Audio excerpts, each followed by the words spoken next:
नमस्कार दोस्तों, मैं अखिलेश कुमार राय अपने YouTube चैनल पे फिर आप लोगों के समक्ष प्रस्तुत हूँ। कुछ बातें हैं जो आजकल भारतीय राजनीति की गर्मा गर्मी के बीच में आया हुआ है और मैं वो चीज़ें आप लोगों से शेयर करना चाहता हूँ। आज के परिवेश में बहुत सारे ऐसे लोग हैं जो बोल रहे हैं कि अरे तुम लोग यार धर्म की बातें करते हो, हिंदू मुसलमान की बातें करते हो, इधर उधर की बातें करते हो, हमको ये सब कोई चीज़ नहीं चाहिए। हमको तो शिक्षा चाहिए, हमको तो रोजगार चाहिए, हमको तो स्वास्थ्य चाहिए। एकदम सही बात है और आप लोगों का विरोधाभास होना भी चाहिए और ये आप लोगों का जो मांग है, जो आपकी इच्छा है, वो 100% जायज है और ये होना भी चाहिए। लेकिन मेरा सवाल ये है कि धर्म से विमुख होके ही क्यों? धर्म जो है आप उसको सांप्रदायिकता की तरफ ले जाते हैं, आप उसको निगेटिव चीजों की तरफ ले जाते हैं, तो ऐसा नहीं है। धर्म धारण करने योग्य ऐसी कोई सी भी वस्तु, ज्ञान, कला जो मनुष्य को अपने समाज में बहुत अच्छे तरीके से जीना सिखाता हो, वो चीज। और नहीं तो आप ऐसा कोई चीज धारण कीजिए जिससे खुद की भलाई हो, अपने समाज की भलाई हो। यही तो धर्म है, यही तो शास्त्रों में लिखा है। लेकिन आप लोग फिर पूजा पाठ, टीका टिप्पणी और आजकल जो चल रहे हैं बयान की, लोग मंदिर क्यों जाते हैं, लोग इधर क्यों जाते हैं उधर, वो सब भावनाओं को आप लोग जो ले लेते हैं अपने दिमाग में, इससे मुझे आपत्ति है। मैं आप लोगों को बताता हूं, मैं वैसे शिक्षा पद्धति को, वैसे शिक्षा को समर्थन देता हूं या समर्थित करता हूं जिस शिक्षा में धर्म भी हो और धर्म की बातें भी हो, अपने समाज में कैसे रहना है और अपने समाज से जुड़ के कैसे रहना है उसकी भी बात हो, तो उसमें रोजगार भी आ जाता है, उसमें संस्कृति भी आ जाती है। और आज मैं आप लोगों के बीच इसके लिए आया हूं, वैसे संस्कृति और वैसे जो शिक्षा जैसे तथा कथित जो सेकुलर लोग हैं, वैसे शिक्षा के बारे में मैं बताने आया हूं।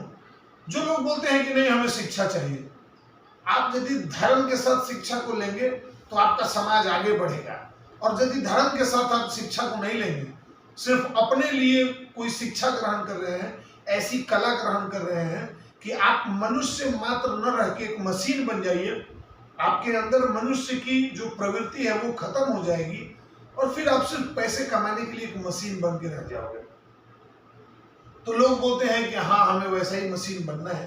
तो उसके बारे में कुछ उदाहरण है कि जो लोग ऐसी शिक्षा का ये करते हैं, प्रचार प्रसार करते हैं कि हमें धर्म से कुछ लेना देना नहीं है।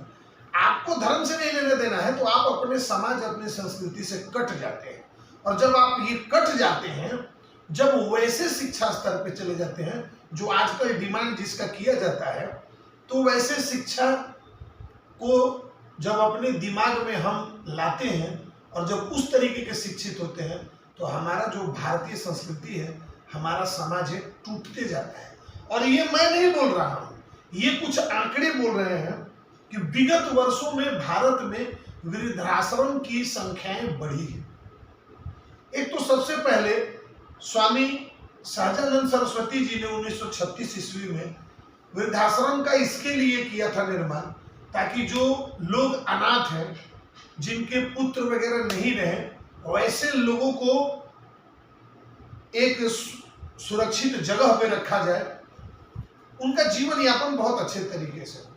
लेकिन जैसे जैसे हमारा भारतीय समाज आगे बढ़ता गया और हमें धार्मिक शिक्षाएं कम होती गई, हम अपने संस्कृति से दूर होते गए, तो हमने क्या किया, अपने सिर्फ धनोपार्जन के लिए जो शिक्षा ग्रहण किया, जो मैकाले की शिक्षा पद्धति थी भारतीय संस्कृति को खत्म करने के लिए, तो हम उसमें घुसते गए। और उसमें घुसते घुसते हमने क्या किया कि जब एक गणना हो गई भारत में, तो 2016 की गणना के हिसाब से भारत में 500 वृद्धाश्रम थे और जो अब बढ़ के 728 हो गए। ये कैसे हो गए? क्योंकि हमने धर्म से जुड़ी हुई शिक्षाएं ली ही नहीं, हमने वास्तविक ज्ञान लिया ही नहीं, हम लोगों ने सिर्फ पैसा कमाने वाली शिक्षाएं ली, व्यवसायिक शिक्षाएं ली, और हम अपने धर्म से, अपनी संस्कृति से दूर होते गए, क्योंकि हमको पता ही नहीं है कि जो बूढ़े माँ बाप हैं उन्होंने कुछ सोच समझ के हमको पाला है। उनके वृद्धावस्था में, उनके बूढ़े होने के बाद हम लोग उनका सहारा करेंगे, हम लोग उनको सहारा देंगे, हम लोग उनको जीवन को सुचारू रूप से जीने देंगे। अब कुछ लोग कहते हैं कि जो धार्मिक शिक्षाएं वाले लोग हैं, वो जैसे मेरे जैसे आदमी जो भगवान में मानते हैं और जो धर्म के प्रति थोड़े बहुत कट्टर नहीं, थोड़े बहुत जागरूक हैं, उन लोगों के बारे में जो तथाकथित शिक्षित लोग हैं वो बोलते हैं आप लोग हमेशा धर्म की बातें करते हैं, धर्म की बातें करते हैं, हम लोग तो देखो शिक्षित हैं। देखो साउथ इंडिया में, मैं साउथ इंडिया की तौहीन या शिकायत नहीं कर रहा हूँ, मैं बता रहा हूँ, लोग बोलते हैं देखो साउथ इंडिया में बहुत सारे पढ़े लिखे लोग हैं, साइंटिस्ट उधर से निकलते हैं। आप देख लो भारत की जो सबसे साक्षर जो राज्य है उसका आप लोग उदाहरण देते हैं कि देखिए वहां पे इतने लोग धर्म के प्रति कट्टर नहीं है। कहाँ हो आप सो रहे हो, आप ऐसी निद्रा में सो रहे हो कि आप पूरे तरीके से इस भारत से गायब हो जाओगे और आपको पता भी नहीं लगा। और गायब कहने का मतलब मैं आपको धमकी नहीं दे रहा हूँ, मैं आपको जगा रहा हूँ, मैं आपको बता रहा हूँ कैसे गायब हो गए। जब आप अपनी धर्म से कट गए और व्यवसायिक शिक्षा ले रहे हो तो आपको फिर दूसरे धर्म के लोग पकड़ लेते हैं और फिर आपको वो अपने धर्म की बातें बताते हैं। तो जो इंसान खुद के धर्म के बारे में कुछ जानता ही नहीं हो, उसको यदि दूसरे धर्म के लोग अपने धर्म के बारे में बताएंगे तो स्वाभाविक सी बात है उसको अच्छा लगेगा। जैसे उदाहरण के तौर पे यदि मैं सनातनी हूं तो मुझे सनातन धर्म के बारे में कुछ पता ही नहीं, तो मैं क्या करूंगा, मुझे यदि किसी दूसरे मजहब वाले आके या दूसरे धर्म वाले आके कुछ बताएंगे तो मुझे वो चीजें अच्छी लगेगी, क्योंकि मेरे मन में एक जागृति पैदा होती है। मनुष्य जैसा कि जिज्ञासु आदमी है, उसको जो कुछ बताया गया यदि वो पहली बार सुनता है तो उसको कैच करता है, उसको याद रखता है। तो एक जिज्ञासा से अभिभूत होके हम दूसरे धर्मों के बारे में सुनेंगे और दूसरे धर्मों के बारे में सुनेंगे हम कन्वर्ज हो जाएंगे। तो कन्वर्जन अपनी संस्कृति से हमको दूर ले जाता है, दूसरे संस्कृतियों के समीप ले जाता है, तो हम ऐसे ही खत्म हो रहे हैं। तो इसका भी एक जीता जागता उदाहरण है, और मैं सिर्फ अपने मुंह से नहीं बोलूंगा, ये रिकॉर्ड बोल रहा है, ये आंकड़े बोल रहे हैं कि भारत में केरल सबसे ज्यादा साक्षरता दर वाला राज्य है ना? ये आप लोगों को भी पता है ना, सबसे ज्यादा साक्षरता वाला राज्य है और उस राज्य में सबसे अधिक वृद्ध आश्रम है। मैं ये नहीं बोलूंगा कि सिर्फ सनातन के ही लोग वृद्धाश्रम में जाते हैं, जो लोग ईसाई बन चुके हैं, जो लोग मुस्लिम समाज से हैं, जो लोग जैन, बहुत सारे जितने भी धर्म हैं, तो उनके जो वृद्ध हैं वो आश्रमों में क्यों जा रहे हैं? जब आपने उच्च शिक्षा ली है और जब आप शिक्षा के बहुत विख्यात लड़ने वाले हो, उसका पक्ष रखने वाले हो, तो आपकी शिक्षा फिर कहाँ चली जाती है? अपने बूढ़े माँ बाप को रोते बिलखते हुए वृद्धाश्रमों में दे देते हैं और खुद ये दम भरते हैं कि हम बहुत पढ़े लिखे हैं, हम बहुत जागरूक हैं, हम बड़े बड़े महानगरों में जाते हैं, 1 BHK 2 BHK फ्लैट ले लेते हैं, आधी जिंदगी हमारे सर के बाल पक जाते हैं उसकी EMI भरने में, और हम लोग 1-2 एकल परिवार में विश्वास रखने लगते हैं, हमारी पत्नी, हमारे बच्चे और हम सिर्फ रहेंगे।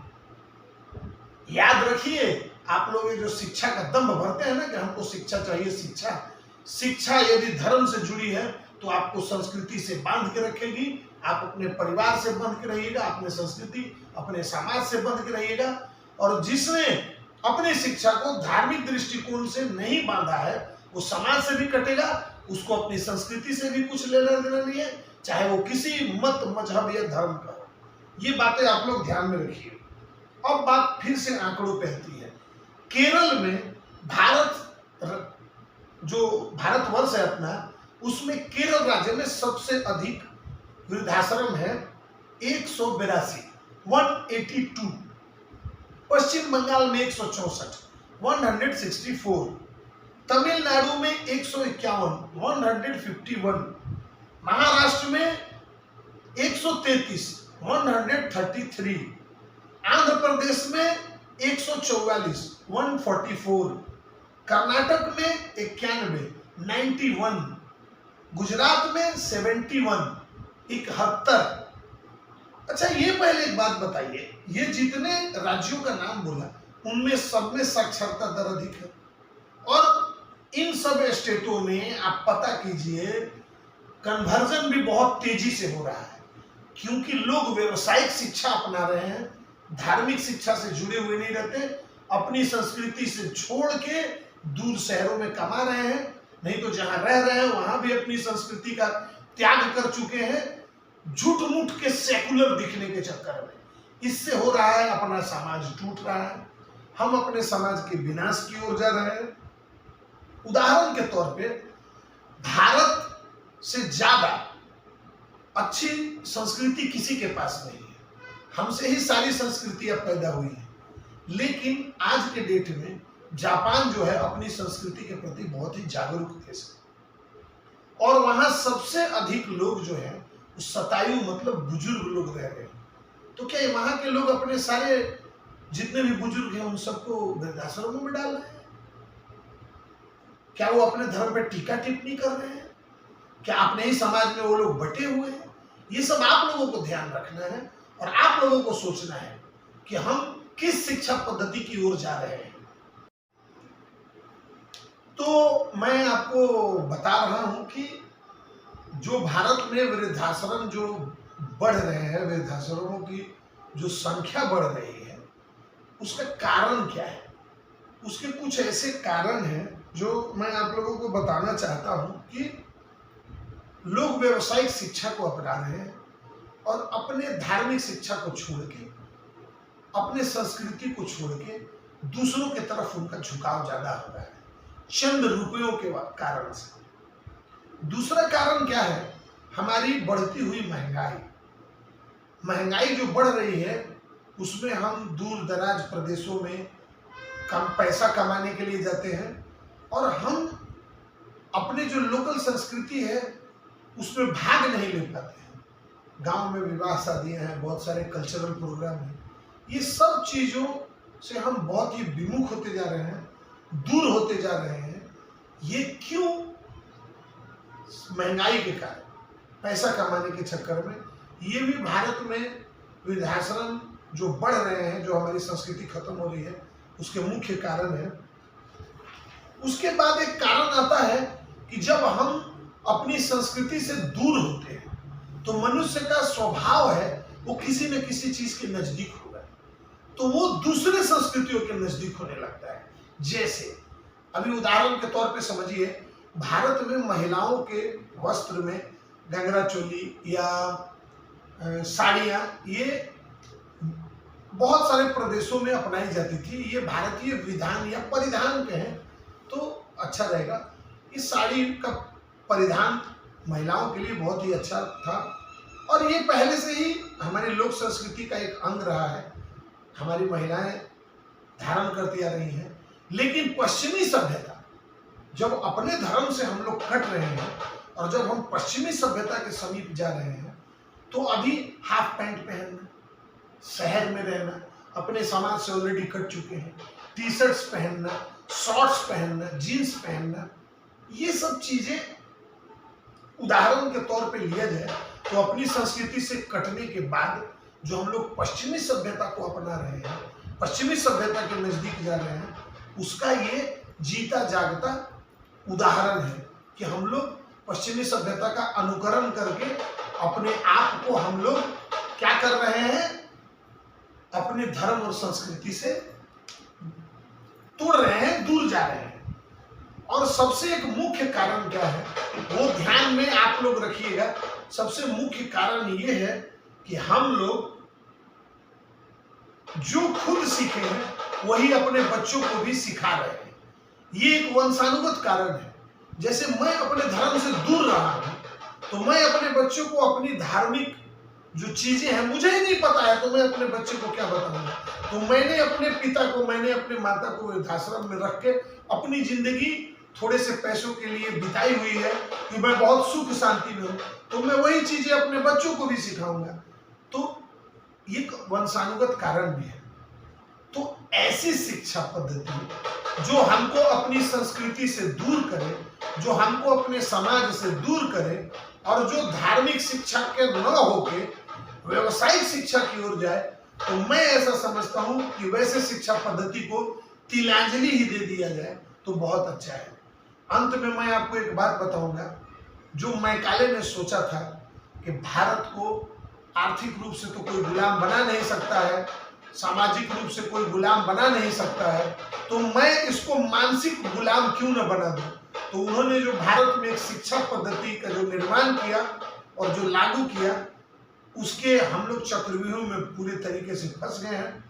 तो मैं उन भाइयों को एक बात जरूर बताऊंगा कि आप भले किसी पार्टी का विरोध करो, चलेगा, लेकिन अपने संस्कृति और अपने धर्म का विरोध मत करो चंद शिक्षा के नाम पे और चंद कुछ रुपए कुछ टुकड़ों के नाम पे। जय हिंद, धन्यवाद।